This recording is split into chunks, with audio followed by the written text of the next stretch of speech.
So first we'll press Shift A, go to Mesh and Icosphere, switch the subdivisions to 5, right click and Shade Smooth.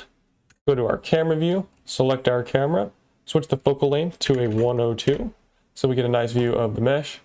Then if we go to Rendered Preview, we can hit this drop down here and make sure you uncheck Scene World. And then I'm going to be using the Forest built-in HDRI. Then if you go to Render Settings, if you're an EV, just make sure you check Ambient Occlusion, Bloom, and Screen Space Reflections.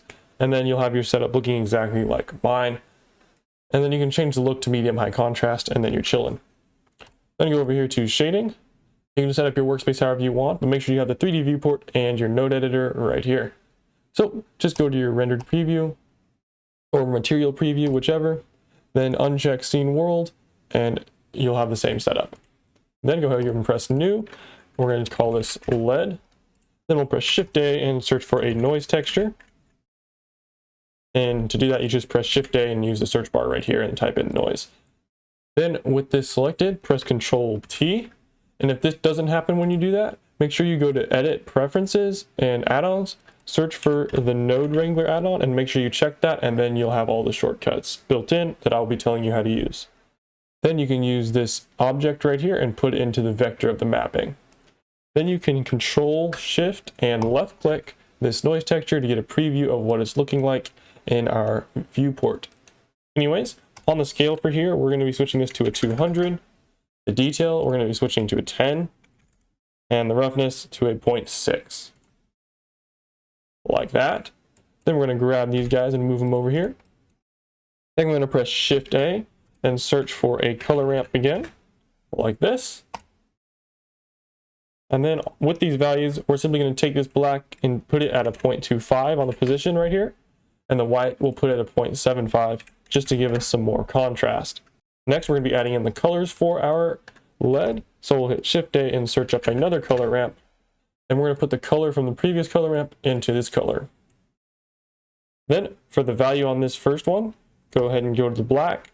And the hex value for this is going to be a 8A, 8B, 9D. Again, that is an 8A, 8B, 9, and D. Like that. Then with this white selected, we're going to hit the plus sign 2 more times because there's going to be 2 nodes in between.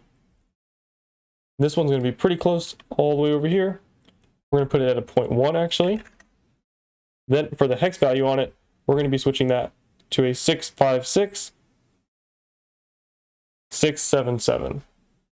Again, that is a 656, 677, like that. Then this other one, it's going to be positioned something close to a 0.45. So something more around here. We can put it exactly at a 0.45 if you want. And the hex value is going to be a 5A5, A5E. Again, that is a 5A5, A5E, like that. Then the final color, we're going to position at the very end right here. And the hex value is going to be a 45, 45, 4A. Again, that is a 45, 45, 4A, like that. And now we have our LED color. We have some highlights in here. With this right here, as you can see, we can move it and you can see a little bit of highlights happening in these little spots. And then we have our other color here and this color. And obviously you can play with these if you want later, but this is going to be the color we'll be using. So we'll take this color, move it into the base color, and our color is now done.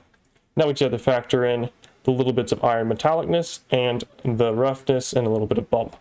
So we'll press Shift A here, search up another color ramp, like so. This one's going to factor into the metallic parts of the LED. Obviously the whole thing isn't metal, but there is some iron in here. So we're going to take the color from the previous color ramp and plug it into this one. Then we're going to take the first black here and put it up to a 0.5 on the value scale. And then if we Control Shift and left click, we can preview what we have going on here. Then all we have to do is take the color here and put it into our metallic like this. Then we're going to press Shift A, search up another color ramp for our roughness. We will take this color here, plug it into our color ramp. Then with this selected, we're going to take the black here and move it all the way up to a 0.4 on the value scale. Then we will take the white here and move the value to a 0.8. This is saying we want the roughness between 0.4 and 0.8. So then we'll take the color here and move it into the shader. Now we just have to add the bump, so we'll press Shift A, search up a bump node right here. Then we simply take the strength on this and put it to a 0.1. Then we're going to take the color from the original color map into our height, like that. Then if we Control Shift left click on this bump node, we preview that it's just giving us a little bit of texture here. And then we can plug the normal into the normal of the shader. Control Shift to left click the shader, and we have our final product right here.